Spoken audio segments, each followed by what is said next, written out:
What's going on, guys? It's Zach here, bringing you guys another fantasy football video. And this one, I'm going to go over a breakout player that I think is really poised to break out this season in 2023 in fantasy football. I wanted to do one player at each position, but I couldn't help myself. I did throw two wide receivers in here just because I think that I'm pretty confident in both those guys. So, really excited about all five of the players I'm going to bring up today. I think they're guys that I find myself drafting quite a bit, and I think that they're all going to be guys that really greatly performed this season, especially compared to what they've done so far in their careers. So really excited about all five of these guys. This will be the final video. I've already done sleepers and busts, and this will be breakouts. So you get your typical breakout, sleepers, and bust videos. Um, Trying to get more draft strategy and just general player analysis and stuff out as well. For those of you who are interested as well, I've recently updated the website to include auction values for all of my players. So for any of you who do auction drafts, feel free to take a look at those on the website. They're completely free, so take advantage of those. Certainly could help you guys in your drafts, and I find that I use them myself. So it's definitely a lot of fun making these videos for you guys, and just thank you guys so much for watching the videos. So yeah, with that, let's get into the first player here. So first off, I'm going to start with a player that I'm just absolutely in love with this season. I've got Chris Olave poised to break out in his year two season in the NFL. You could make the argument that he already broke out in his last season in his rookie year. He posted absolutely fantastic numbers, finishing with over 13 points per game in PPR formats. He was a very clearly elite deep threat, had very just extremely efficient metrics in terms of yards per catch, yards per out run.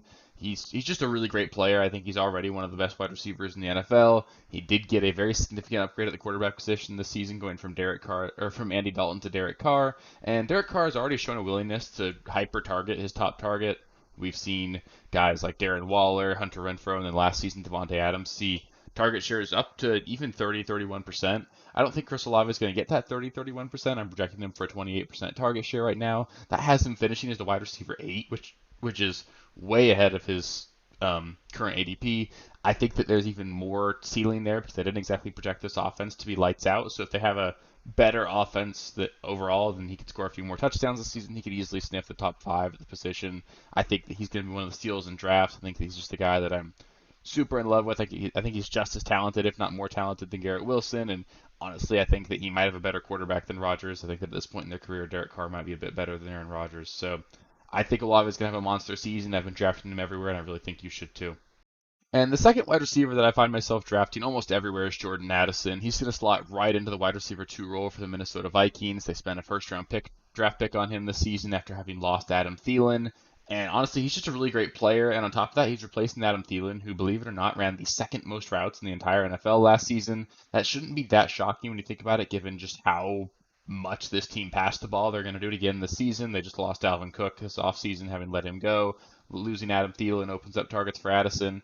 Addison's going to be given the same role that Adam Thielen had last season, and he's just going to be a much better player than the version of Adam Thielen is that we got last year. So he's not going to have too much pressure on him, given that Justin Jefferson's going to be on the other side. Jordan Addison's a good enough player to do certainly great things. I think that he's going to be a guy that we really see sniff the top 20 at the wide receiver position, with him trending upward over the course of the season. So he's a guy I'm drafting a ton of. If he's my wide receiver 3 in drafts, I just love the upside there, and I think he's going to have an awesome season.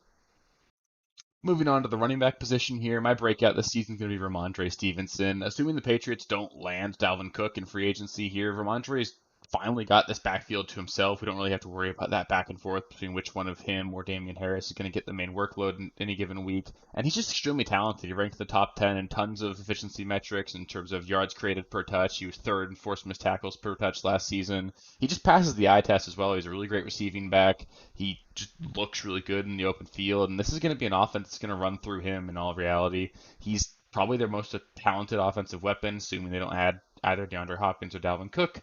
And if that doesn't happen, this is going to be an offense that's going to be giving him 20 plus touches a game. He's going to be super efficient with those. He's proven that he can be a 5 yard per carry running back, and he's also going to get probably near 100 targets this season.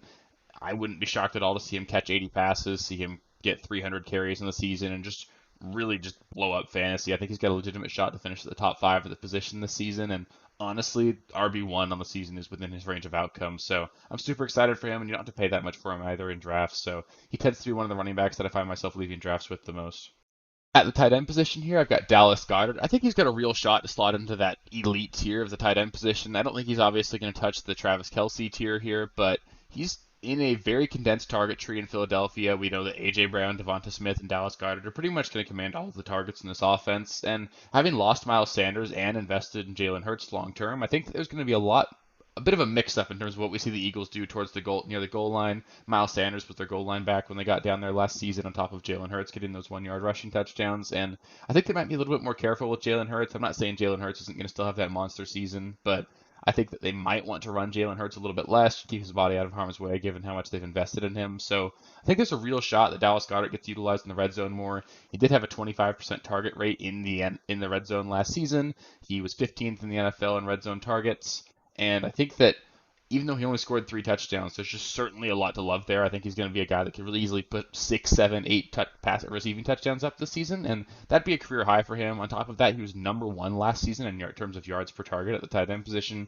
He's an extremely efficient player. He can do a lot with the ball in his hands after the catch, and this is going to be a pretty high passing volume offense. The Eagles could also certainly just need to score more this season. They lost some pieces on defense, and I think many of you would remember last season, the Eagles would have many games where at halftime they're up 21-0, and then okay, they can just take their foot off the gas and they don't need to score anymore. And I don't know if that's going to be the case as much this season. So I expect the Eagles to score even more this season. I think they're going to have to be a little bit more pass heavy, and Dallas Goedert is going to be a huge part of that. So I am actually currently projecting him to finish as my tight end 3 just ahead of TJ Hawkinson, and I think that would very much count as a breakout for him this season. And last but not least, at the quarterback position here, my breakout for 2023 is going to be Trevor Lawrence. He showed last season that he can be an elite quarterback in the NFL, and he offers legitimate rushing upside that I think a lot of people just overlook. He's had an average of over 300 rushing yards in his first 2 seasons in the NFL, and he had 5 rushing touchdowns last season. We've seen them use him near the goal line quite a bit on some read options. And this season's going to be a second season in Doug Peterson's system. That was the season for Carson Wentz where we saw him be an MVP candidate in the NFL, and we've seen what Carson Wentz is truly after that. So I think Trevor Lawrence is a far more talented player than Carson Wentz was. And on top of that, the Jaguars have added Calvin Ridley. They brought back everyone else from last season. This is going to be a team that's going to be at least as good as last year, and they should take a step forward given they're going to be more familiar and have added talent there. I think that legitimately top 5 of the positions in the range of outcomes for Trevor Lawrence. I don't think he can really top that crack that top 3, but I think quarterback 4 is certainly a possibility for him. I've got him ranked as my quarterback 8, but I would not be shocked at all to see him crack the top 4. So I think he's going to have a really great season, and I'm more than comfortable leaving drafts with him as my quarterback 1.